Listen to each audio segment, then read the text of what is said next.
آج صبح میں باغ میں گیا، ہم طوطیاں تھی خوشنما،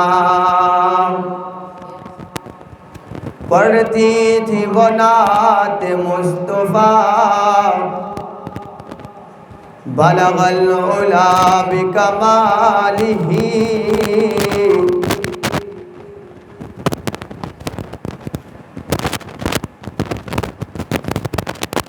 بلبل بھی جوش میں، گردنیں ڈالی تھی طوق میں، کہتی تھی وہ ذوق میں، کشف الدجا بجمالہ، قمر یہ بھی ہو بہو، قمر یہ بھی ہو بہو، ہر ایک گل کی بو، کہتی تھی وہ باہم گفتگو، حسنت جمیع خصالہ، چڑیوں کے سن کے چہہ چہہ، چڑیوں کی سن کے چہہ چہہ، انسان پھر بلا کیوں چپ رہے، لازم ہے اس پہ بھی کہ یوں کہے، صلو علیہ وآلہ،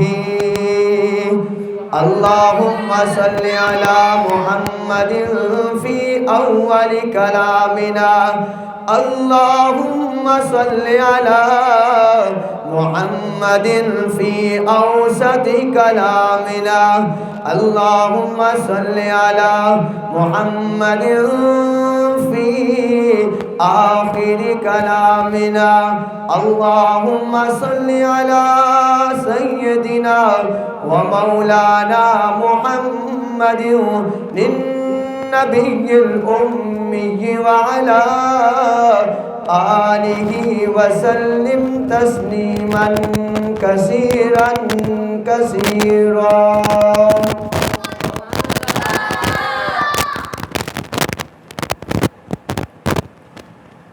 میرے واجب احترام، قابل سے تکریم محترم عزیز دوستوں، بزرگوں، ساتھیوں،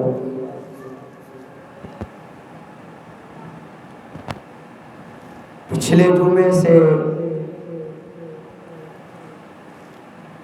ربیع الاول کی بنیاد پر سیرت النبی صلی اللہ علیہ وسلم پر کچھ گفتگو ہوئی تھی، اسی گفتگو کو لے کر آگے چلتے ہیں۔ بات چل رہی تھی کہ حضرت حلیمہ سعدیہ رضی اللہ تعالی عنہا حضور اقدس صلی اللہ علیہ وسلم کو مکہ سے لے کر، حضور کے گھر سے لے کر اپنے گھر میں لے گئی، حضور کی تربیت کے لیے، حضور کو دودھ پلانے کے لیے اپنے گھر میں لے گئی۔ حضور علیہ السلام نے 2 سال کا یا 3 یا 4 سال کا زمانہ جو ہے حضرت حلیمہ سعدیہ رضی اللہ تعالی عنہا کے پاس گزارا۔ حضرت حلیمہ سعدیہ کی ایک بیٹی تھی جس کا نام شیمہ تھا، یہ حضور کی رضائی بہن لگتی ہے۔ حضور علیہ السلام کو ساتھ لے جاتی، جہاں پہ بکریاں چرانی ہوتی تھی وہیں حضور بھی ہوتے، حضور کی بہن بھی ہوتی۔ حضرت حلیمہ سعدیہ فرماتی ہیں کہ جب بیٹی بکریاں چرانے کے لیے پہلے جاتی تھی تو بکریاں گھر میں بھوکی واپس آتی تھی، لیکن جس وقت سے آقا دو جہاں اس گھر میں آئے ہیں، ساتھ جاتے ہیں، تو بکریاں کبھی بھوکی نہیں آئی۔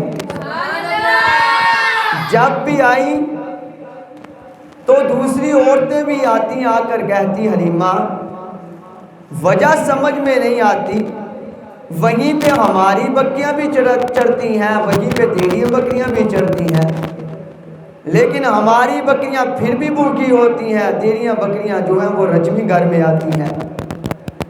آقا علیہ الصلوۃ والسلام کو کچھ عرصے کے بعد حلیمہ سعدیہ رضی اللہ تعالی عنہا حضور علیہ السلام کے گھر میں لے کر آئی، آ کر والدہ سے ملاقات کروائی حضرت آمنہ رضی اللہ تعالی عنہا سے، پھر واپس اپنے گھر میں آ گئی اور حضرت آمنہ سے فرمایا آمنہ دل تو یہ چاہتا ہے کہ یہ بچہ میں دوبارہ اپنے ساتھ لے جاؤں۔ حضرت آمنہ رضی اللہ تعالی عنہا نے اجازت دے دی، حضور علیہ الصلوۃ والسلام کو لے کر حضرت حلیمہ سعدیہ رضی اللہ تعالی عنہا دوبارہ اپنے گھر میں آ گئی۔ جب حضور دوبارہ گھر میں آ گئے تو حضور دوبارہ ویسے ہی اپنی بہن کے ساتھ بکریاں چرانے کے لیے جاتے تھے۔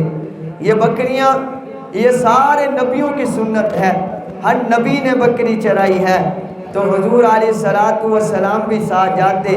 بالآخر کیا ہوا، ایک دن حضور علیہ الصلوۃ والسلام بھی ساتھ گئے، میدان میں کھیلنے لگے، تو اللہ تعالیٰ نے حضرت جبریل علیہ الصلوۃ والسلام کو بھیجا۔ جبریل علیہ الصلوۃ والسلام آئے، آ کر حضور علیہ الصلوۃ والسلام کو لٹانے کے بعد حضور علیہ السلام کا سینہ چیرا، وہاں سے حضور کا دل نکالنے کے بعد حضور کے دل سے جناب ایک گوشت کا ٹکڑا نکالا، فرمایا یہ شیطان کا وسوسہ ہے، اس کو نکال کر پھینک دیا اور حضور کے دل کو آب زمزم سے دھو کر دوبارہ سلائی کر کے چلے گئے۔ حضرت شیمہ اور جو بچے قریب تھے بھاگ کر حضرت حلیمہ سعدیہ کے پاس گئے کہ آج عجیب منظر سامنے آیا کہ آپ کے بیٹے کو ایک شخص نے لٹا کر اس کے سینے کو چیر کر وہاں سے دل کو نکال کر آب زمزم سے دھو کر دوبارہ پھر سلائی کر کے چلا گیا ہے۔ حضرت حلیمہ سعدیہ رضی اللہ تعالی عنہا پریشان ہوئی اور حضور علیہ السلام کو ساتھ لے کر دوبارہ حضور کے گھر میں چلے گئی۔ بی بی آمنہ کے سامنے سارا واقعہ رکھنے کے بعد فرمایا کہ یہ اب آپ کے حوالے، میں اس کو ساتھ نہیں لے کر جاؤں گی، مجھے ڈر ہے کہ کوئی دشمن جو ہے حضور کو نقصان نہ پہنچا دے۔ حضور علیہ الصلوۃ والسلام 4 سال کی عمر کے بعد 6 سال کے ہوئے، والدہ نے ساتھ لیا۔ اب والدہ حضور علیہ السلام کو اپنے ننہیال میں لے کر چلے گئی، جو حضور صلی اللہ علیہ وسلم کے ننہیال تھے، نانی لوگ وہاں گئے تو 1 مہینہ وہاں پہ ٹھہرنے کے بعد 6 سال کی عمر تھی حضور کی۔ حضرت ام ایمن یہ حضرت آمنہ رضی اللہ تعالی عنہا کی یہ خادمہ تھی، یہ بھی ساتھ گئی تھی۔ اب واپس آ رہے تھے کہ راستے میں مقام ابوا پہ حضور علیہ السلام کی والدہ کا انتقال ہو گیا۔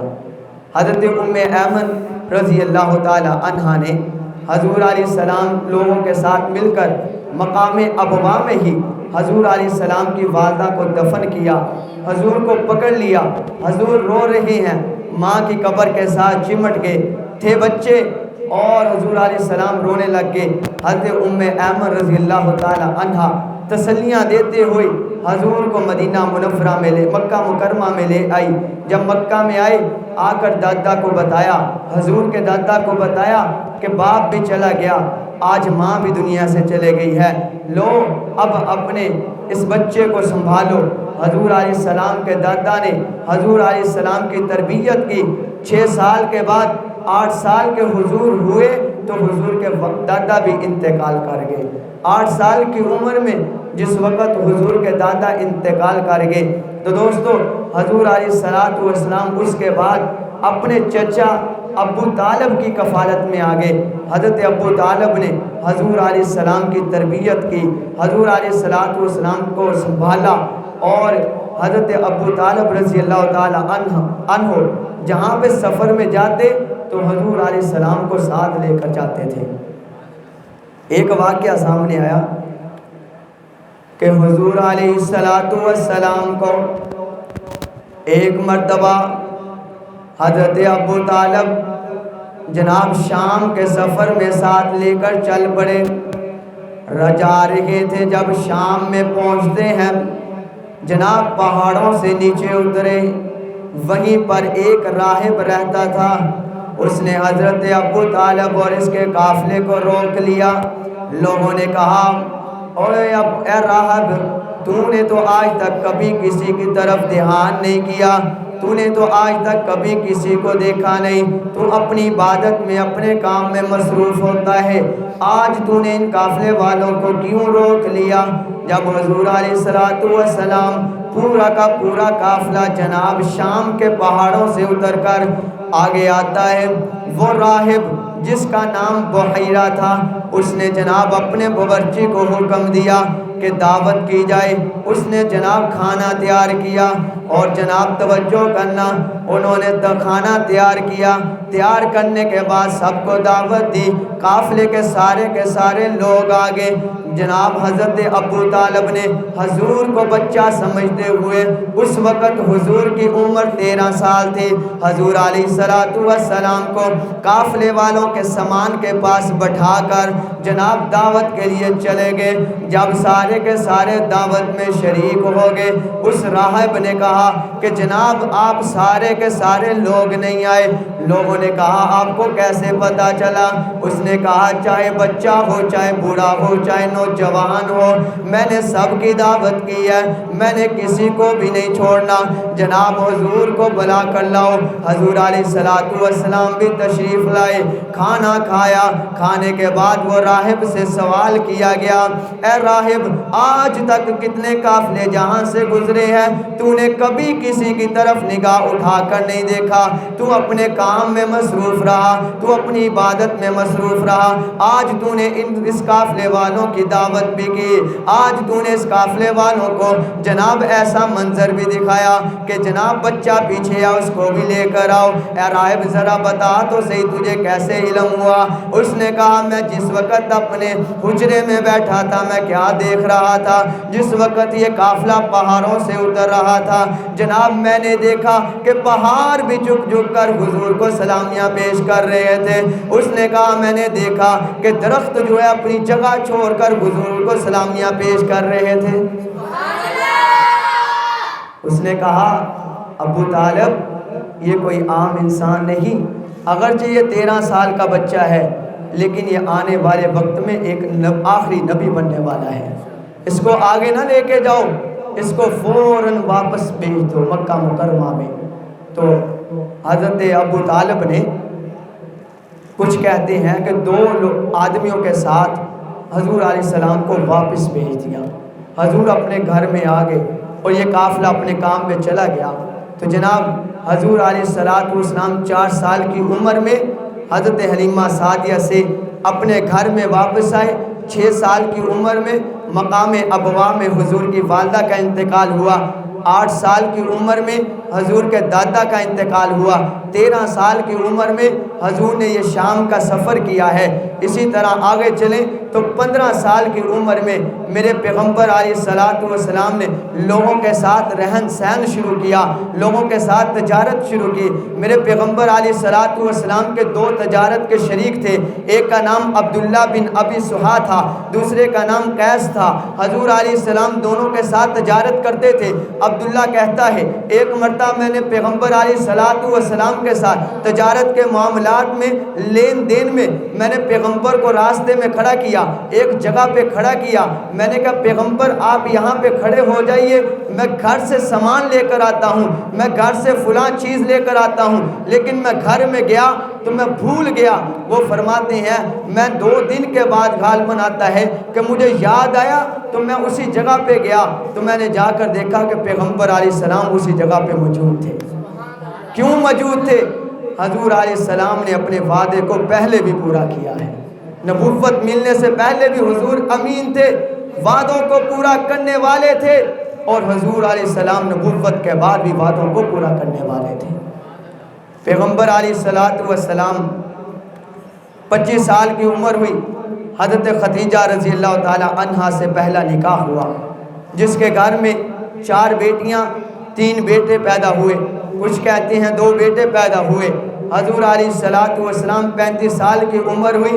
حضور علیہ السلام کے مکہ مکرمہ میں بیت اللہ کے اندر ایک واقعہ پیش آیا جسے حجر اسود کہتے ہیں، وہ واقعہ پیش آتا ہے۔ تو عزیز دوستو چلتے جائیے، آج کا میرا عنوان مختصراً، کیونکہ حضور کی سیرت تو بہت وسیع ہے، لیکن مختصر کرتے ہوئے میں اپنے آج کے عنوان کی طرف چلتا ہوں کہ آج کا میرا عنوان ہے وفات رسول صلی اللہ علیہ وسلم۔ ایک وہ ربیع الاول تھا جس ربیع الاول میں بہار آئی تھی، ایک وہ ربیع الاول بھی تھا جس ربیع الاول میں خزاں کا نظام بنا تھا، خزاں آیا تھا کہ ایک ربیع الاول میں حضور آئے تھے، ایک ربیع الاول میں حضور دنیا سے گئے تھے۔ آنے میں اختلاف ہے کہ حضور 9 کو آئے، 8 کو آئے یا 12 کو آئے، لیکن جانے میں کوئی اختلاف نہیں، حضور 12 ربیع الاول کو دنیا سے گئے ہیں۔ سوموار کا دن تھا۔ پیغمبر علیہ السلام نے جس وقت دنیا سے جانا تھا، آخری حج ایک میرے پیغمبر نے اپنی زندگی میں ایک حج کیا تھا، وہ بھی 10 ہجری کو، 11 ہجری کو حضور کا انتقال ہو گیا تھا۔ 10 ہجری کو پیغمبر علیہ السلام نے جس وقت حج کیا، سارے لوگوں کو جمع کر لیا۔ پیغمبر علیہ السلام نے اس موقع پہ اشارہ فرمایا الیوم اکملت لکم دینکم واتممت علیکم نعمتی ورضیت لکم الاسلام دینا۔ اور لوگوں، آج کے دن میں نے تمہارے اوپر دین کو مکمل کر دیا۔ جس وقت صحابہ سنے، کچھ صحابہ تو خوش ہو گئے، آج دین مکمل ہو گیا، لیکن ابو بکر صدیق رضی اللہ تعالیٰ عنہ رونے لگ گئے۔ صحابہ نے کہا ابو بکر کیوں روتا ہے؟ جناب حضور علیہ السلام نے تو ہمیں خوشخبری دی ہے، تو رونے لگ گیا۔ اور جہاں ابو بکر کی نظریں ہوتی تھی وہاں پر دوسرے صحابہ کی نظر نہیں ہوتی تھی۔ ابو بکر نے فرمایا تم وہاں نہیں پہنچ سکے۔ حضور علیہ السلام نے یہ جو آیت ہمیں سنائی ہے، یہ آیت اس بات کی طرف اشارہ کر رہی ہے کہ حضور دنیا سے جانے والے ہیں۔ پھر حضور علیہ السلام نے حضرت معاذ رضی اللہ تعالیٰ عنہ کو یمن کے اندر صنعاء علاقہ تھا جناب، وہاں کا گورنر بنا کر بھیجا، وہاں کا ایک قاضی بنا کر بھیجا۔ جس وقت اس کو روانہ کرنے لگے، حضرت حضور علیہ السلام جناب حضرت معاذ بن جبل رضی اللہ تعالیٰ عنہ کو گھوڑے پر سوار کیا اور ساتھ آپ چل رہے تھے۔ چلتے چلتے آپ نے فرمایا اے معاذ، آج تم مجھ سے جدا ہو کر جا رہا ہے، مجھے یوں لگتا ہے کہ جب تم مدینہ میں دوبارہ آئے گا تجھے میں نہیں مل سکوں گا۔ دوستو، حضور علیہ السلام کی وفات کے کئی اشارے تھے کہ حضور علیہ السلام ہر سال حضرت جبریل علیہ السلام سے رمضان المبارک کے مہینے میں ایک مرتبہ دور کیا کرتے تھے، یعنی حضرت جبریل حضور کو قرآن سنایا کرتے تھے، حضور حضرت جبریل کو قرآن سنایا کرتے تھے۔ لیکن جس سال میرے پیغمبر نے اس دنیا سے جانا تھا، میرے پیغمبر نے 2 مرتبہ اس سال قرآن سنایا۔ ہر سال میرا پیغمبر اعتکاف میں بیٹھا تھا۔ دوستو، حضور علیہ السلام کا اعتکاف 10 دن کا ہوا کرتا تھا، لیکن جس سال میرے پیغمبر نے اس دنیا سے جانا تھا، میرے پیغمبر نے اس سال 20 دن کا اعتکاف کیا۔ میں نے کہا کیوں کیا؟ اللہ نے قرآن میں اعلان فرمایا فَسَبِّحْ بِحَمْدِ رَبِّكَ وَاسْتَغْفِرْ إِنَّهُ كَانَ تَوَّابًا۔ اے پیغمبر، اب سارے کام تیرے مکمل ہو چکے، تیرا دین مکمل ہو چکا، تیرا اسلام مکمل ہو چکا ہے، اب تیرا ایک کام ہے، کیا ہے کہ تسبیح کر، تحلیل کر، اللہ کو یاد کر، اللہ سے توبہ کر اور دنیا سے چلے جا۔ میرے پیغمبر علیہ السلام اشارے دیتے رہے صحابہ کرام کو۔ بالآخر میرے نبی علیہ السلام ایک جنازے میں گئے۔ 29 صفر، یا بھی سفر کا مہینہ پیچھے گزر کے گیا ہے، 29 صفر کو پیغمبر علیہ السلام کی طبیعت بہت زیادہ خراب ہوئی، سر میں درد ہوا۔ آپ علیہ السلام گھر میں تشریف لے آئے۔ آپ علیہ الصلوۃ والسلام نے گھر میں آئے، آ کر ایک نماز اس دن پڑھائی، مغرب کی نماز، جس میں حضور علیہ السلام نے سورۃ المرسلات کی تلاوت فرمائی۔ فرمانے کے بعد پھر گھر میں چلے گئے۔ اب جناب حضور گھر میں گئے، عشاء کی نماز کا وقت ہو گیا، لیکن حضور علیہ السلام کی طبیعت خراب ہو گئی۔ حضور کے سر میں درد، حضور کو بخار، حضور بے ہوش۔ صحابہ کرام انتظار کر رہے ہیں۔ جناب دروازہ کھٹکا، حضور علیہ السلام کی بیوی نے دروازہ کھولیا۔ پوچھا گیا کہ رسول اللہ کے ابھی تک مسجد میں تشریف نہیں لائے، کیا وجہ؟ بتلایا گیا کہ حضور کی طبیعت بہت خراب ہے، حضور تو بے ہوش پڑے ہوئے ہیں۔ اور میرے عزیز دوستو، اللہ کے پیارے پیغمبر کے صحابہ جناب بلال کھڑے ہو کر رونے لگے، جناب حضرت سہیل رونے لگے، ابو بکر صدیق رو رہے، حضرت عمر فاروق رو رہے، حضرت عثمان غنی رو رہے، حضرت علی المرتضیٰ رو رہے۔ صحابہ کرام میں کوہرام مچ گیا کہ پیغمبر علیہ السلام کو کیا ہو گیا۔ جناب صحابہ کرام انتظار کرتے رہے، انتظار کرتے رہے۔ میرے آقا علیہ الصلوۃ والسلام کو ہوش آیا۔ آپ علیہ السلام نے ہوش میں آتے ہی فرمایا، نماز میرے صحابہ نے پڑھ لی کہ نہیں پڑھی؟ حضور کی بیوی نے فرمایا، یا رسول اللہ انتظار آپ کا ہو رہا ہے۔ حضور علیہ السلام نے فرمایا، حضور نے فرمایا انتظار میرا کیوں کر رہے ہیں یا رسول اللہ؟ صحابہ نے فرمایا، حضور آئیں گے تو امامت ہوگی۔ میرے آقا علیہ السلام پھر بے ہوش ہو گئے۔ تھوڑی دیر کے بعد پھر افاقہ ہوتا ہے۔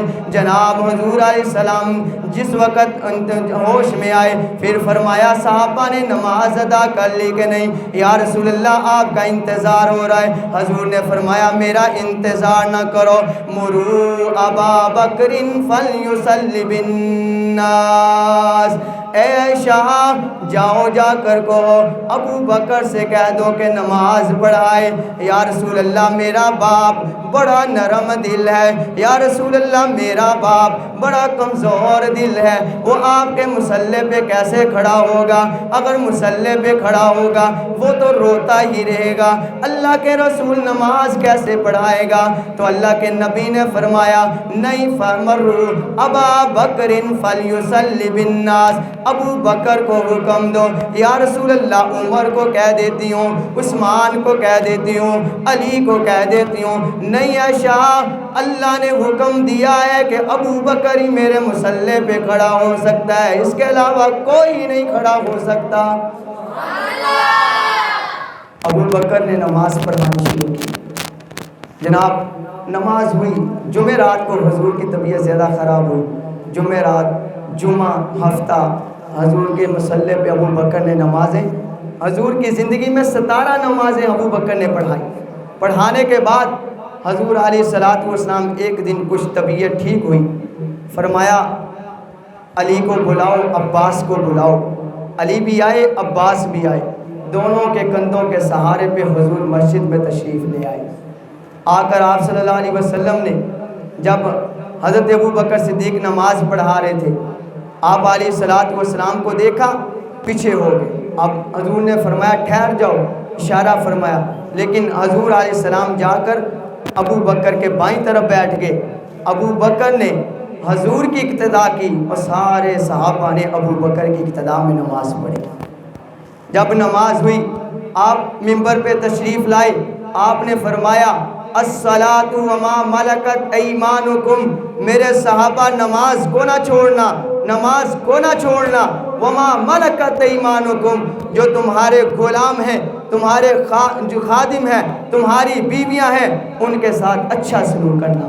میرے پیغمبر نے حق، اللہ کے حق کو بھی بیان کر دیا اور بندے کو حق کو بھی بیان کیا۔ اس کے بعد آپ نے فرمایا اگر کسی نے مجھ سے کوئی بدلہ لینا ہو، کسی نے مجھ سے کوئی چیز لینی ہو، وہ مجھ سے لے لے، کل قیامت کے دن مجھ سے سوال نہ کرنا۔ تو دوستو ایک صحابی کھڑے ہوئے، یا رسول اللہ آپ نے میرے ایک مرتبہ کمر پہ چھڑی ماری تھی۔ اللہ کے نبی نے فرمایا پھر بدلہ لینا ہے؟ جی یا رسول اللہ میں نے بدلہ لینا ہے۔ صحابہ بڑے دھیان سے دیکھ رہے کہ یہ کیسا انسان حضور سے بدلہ لینے کے لیے جا رہا ہے۔ حضور علیہ السلام کے قریب پہنچ گیا۔ جب حضور کی کمر سے قمیض اوپر کی کرنے کے بعد حضور علیہ السلام کے کمر کے ساتھ چمٹ گیا۔ حضور کی ختم نبوت والی مہر پیچھے تھی، وہاں پہ بوسہ لیا۔ لینے کے بعد کہنے لگا یا رسول اللہ وہ انسان کیسے بدلہ لے سکتا ہے جو اپنی جانیں تمہارے اوپر قربان کرنے کے لیے تیار ہو؟ اللہ کے نبی میں تو چاہتا تھا کہ آپ کے کمر کا بوسہ لوں، وہ مجھے آج نصیب ہوا ہے۔ میرے پیغمبر علیہ السلام گھر میں تشریف لے آئے تو دوستو حضرت اماں عائشہ صدیقہ فرماتی ہیں حضور کی طبیعت فل خراب ہو گئی، بیمار ہو گئے۔ حضور علیہ السلام چارپائی پہ موجود، حضرت حضور علیہ السلام نے اماں عائشہ صدیقہ رضی اللہ تعالیٰ عنہا کی جھولی میں اپنا سر مبارک رکھا ہوا تھا۔ حضرت اماں عائشہ صدیقہ فرماتی ہیں حضور کی بیٹی بھی تشریف لے آئی، حضرت بی بی فاطمہ الزہرا رضی اللہ تعالیٰ عنہ۔ حضور نے فرمایا فاطمہ میرے پاس آؤ نا۔ حضرت فاطمہ رو رہی، فرمایا حضور علیہ السلام کی زبان سے جاری تھا ان للموت سکرات، اے اللہ موت کی سختی کو دور کر دے، ان للموت سکرات۔ حضرت فاطمہ نے جب سنا اونچی آواز سے کہنے لگی اللہ اے میرے باپ کی تکلیف۔ اللہ کے نبی نے فرمایا اے فاطمہ پریشان ہونے کی کوئی بات نہیں، یہ تیرے باپ کی آج کے دن کی تکلیف ہے، کل قیامت تک تیرے باپ کو کبھی تکلیف نہیں آئے گی۔ حضرت فاطمہ قریب آئی، حضور علیہ السلام نے ایک کان میں کوئی بات کی، حضرت فاطمہ رونے لگ گئی، پھر تھوڑی دیر دوسرے کان میں بات کی، حضرت فاطمہ ہنس پڑی۔ حضرت اماں عائشہ صدیقہ رضی اللہ تعالیٰ عنہ فرماتی ہیں کہ میں نے حضرت فاطمہ سے کوئی سوال نہ کیا، میں نے مناسب نہ سمجھا۔ تھوڑی دیر کے بعد حضرت عبد الرحمن بن ابو بکر بھی تشریف لے آئے۔ میرے حضور علیہ السلام حضرت عبد الرحمن کی طرف دیکھ رہے تھے، میں نے سمجھا کہ حضور مسواک کرنا چاہتے ہیں۔ میں نے فرمایا یا رسول اللہ مسواک کرنا چاہتے ہیں؟ جی میں مسواک کرنا چاہتا ہوں۔ حضرت عائشہ صدیقہ رضی اللہ تعالیٰ عنہ نے مسواک لے کر جناب حضور علیہ السلام کو چبا کر حضور کے منہ میں دے دی۔ حضور نے مسواک کی، مسواک کرنے کے بعد حضرت اماں عائشہ صدیقہ فرماتی ہیں میرے حضور علیہ السلام کی آواز پست ہو گئی۔ دوستوں میرے حضور علیہ السلام جس وقت آواز پست ہو گئی حضور علیہ السلام کی روح نکلنا شروع ہو گئی۔ اماں عائشہ فرماتی ہیں کہ حضور کے ہونٹ ہل رہے تھے، میں نے قریب ہو کر سنا کہ حضور کیا فرما رہے ہیں۔ حضور فرما رہے تھے رب اغفر لی امتی، رب اغفر لی امتی، اے میرے اللہ میری امت کو معاف کر دے، میری امت کو معاف کر دے۔ اور دوستا میرے پیغمبر نے تو ہمارے لیے دعائیں کی، میرے پیغمبر نے تو آخری وقت میں بھی ہمیں یاد رکھا، لیکن آج ہم نے کیا کیا؟ ہم نے پیغمبر کے نام پر جناب کیک کے اوپر محمد کا نام لکھ کر چھری پھیر دی۔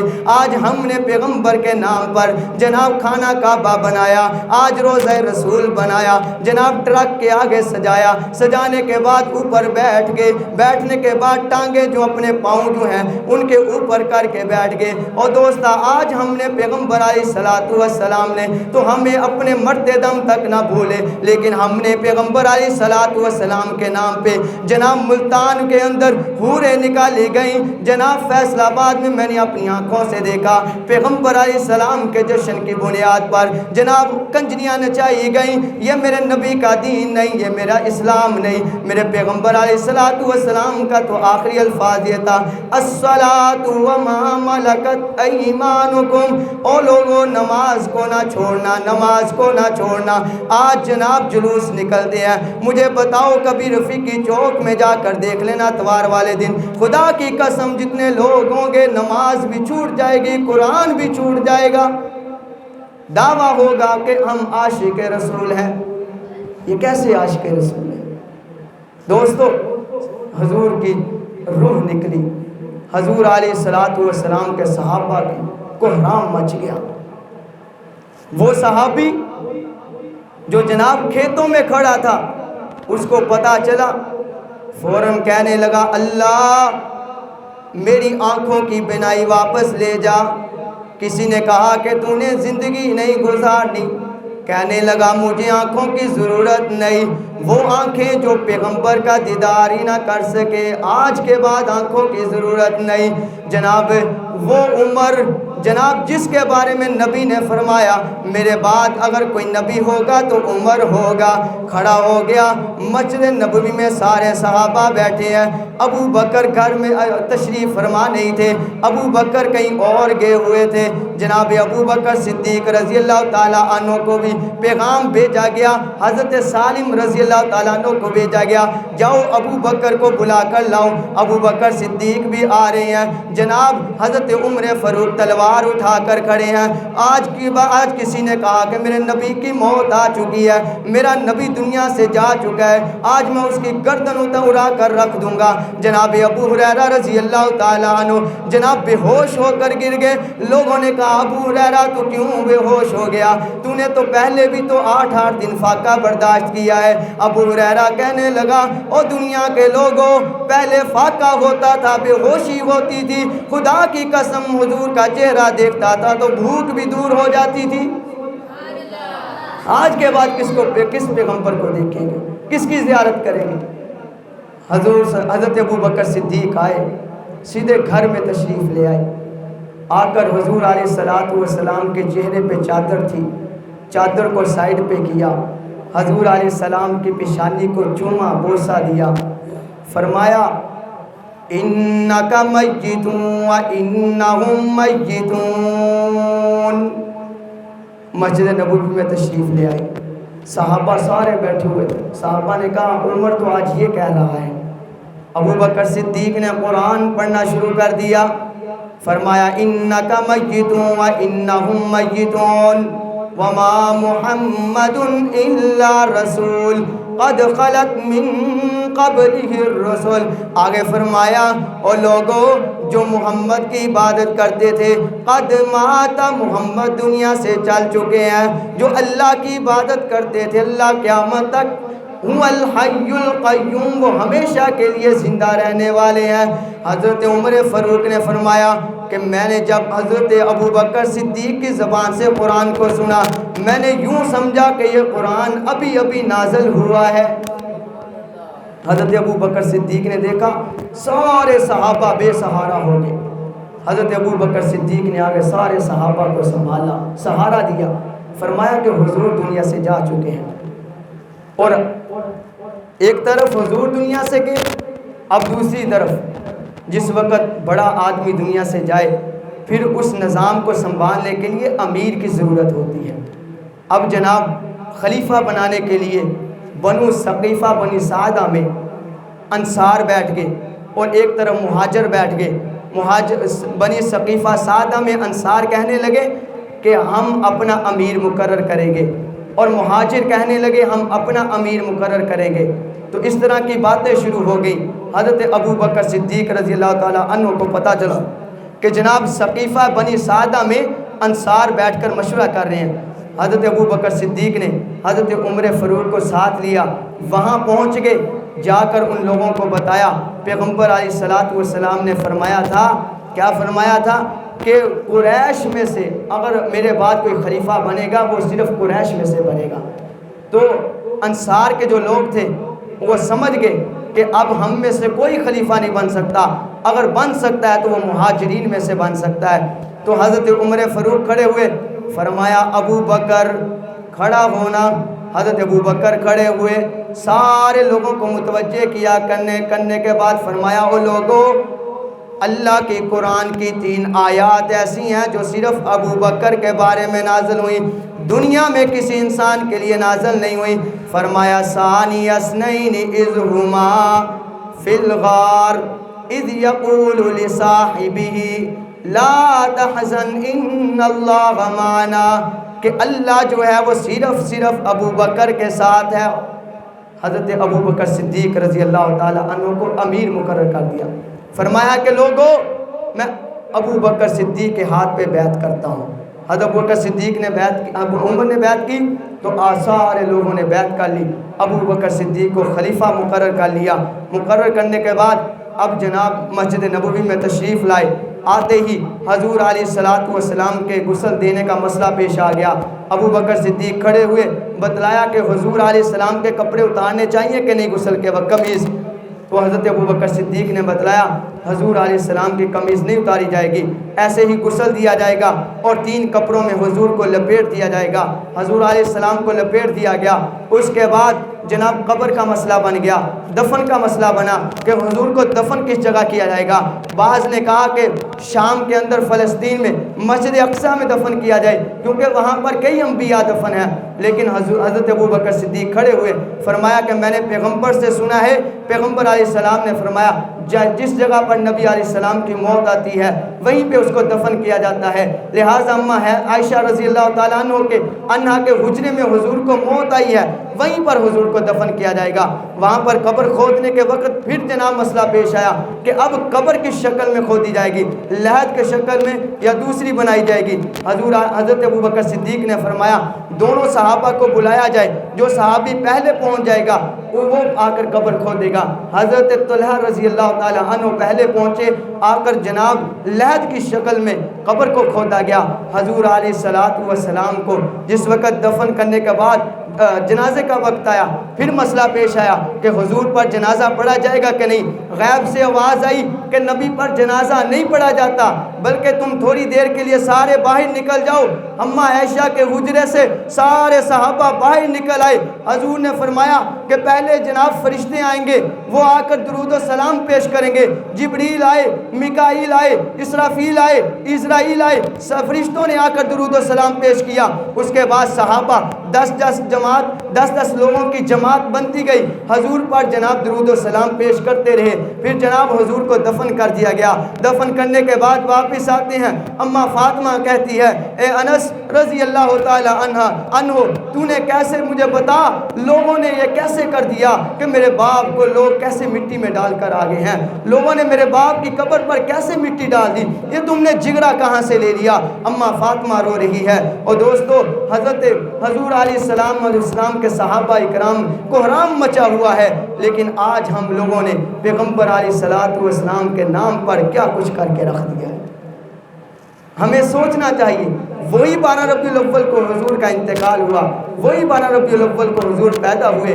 ایک سوال کرتا ہوں کہ میرا باپ یا کسی کا باپ یا میں کسی کا بچہ ایک 10 ربیع الاول کو پیدا ہو، وہ اگلی 10 ربیع الاول کو انتقال کر جائے، تو کیا خوشی منائی جائے گی یا غم کا دن منایا جائے گا؟ غم منایا جائے گا۔ تو دوستو میں یہ نہیں کہتا کہ خوشی نہ مناؤ، میلاد کی سب کو خوشی ہے، کوئی بھی اس بات کا منکر نہیں کہ حضور کی ولادت کا کوئی منکر ہو، جو منکر ہوگا وہ مسلمان نہیں ہو سکتا۔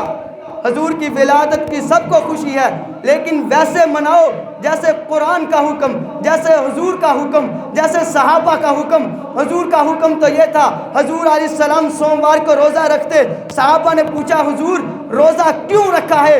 میرے پیغمبر نے کہا میں اس دن پیدا ہوا ہوں، اس کی خوشی میں روزہ رکھتا ہوں۔ صحابہ نے نماز نہیں چھوڑی، صحابہ نے درود نہیں چھوڑا، اور ہماری نمازیں بھی چھوٹے، ہمارا قرآن بھی چھوٹے، ہم درود بھی نہ پڑھیں، اور ہمارا دعویٰ یہ ہو غلامی رسول میں موت بھی قبول ہے، تجھے داڑھی قبول نہیں، تجھے کپڑے قبول نہیں حضور جیسے، اور لباس تجھے قبول نہیں، اور دعوے تیرے یہ ہیں کہ غلامی رسول میں موت بھی قبول ہے۔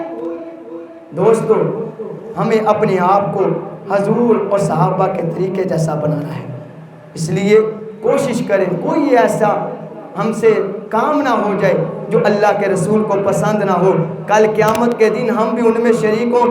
وَكَذَلِكَ جَعَلْنَا لِكُلِّ نَبِيٍّ عَدُوًّا مِّنَ الْمُجْرِمِينَ۔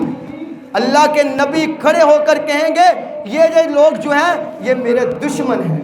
کہیں ہمارا پیغمبر کو کل قیامت کے دن کھڑا ہو کر یہ نہ کہہ دے کہ اللہ یہ تو میرا دشمن ہے۔ قرآن کہتا ہے عَدُوًّا مِّنَ الْمُجْرِمِينَ۔ اس لیے ایسے کاموں سے بچو، کام کرو، روزہ رکھو۔ حضور کی خوشی ہے تو روزہ رکھو، حضور کی خوشی ہے تو 5 وقت کی نماز نہ چھوڑو، حضور کی ولادت کی خوشی ہے تو درود نہ چھوڑو۔ میں کہتا ہوں 12 ربیع الاول آئے تو سارے اپنے گھروں میں بیٹھ جاؤ، خوشی کرو اور حضور پر درود پڑھو۔ اللہ تعالی ہمیں عمل کرنے کی توفیق عطا فرمائے۔ وآخر دعوانا ان الحمد للہ رب العالمین۔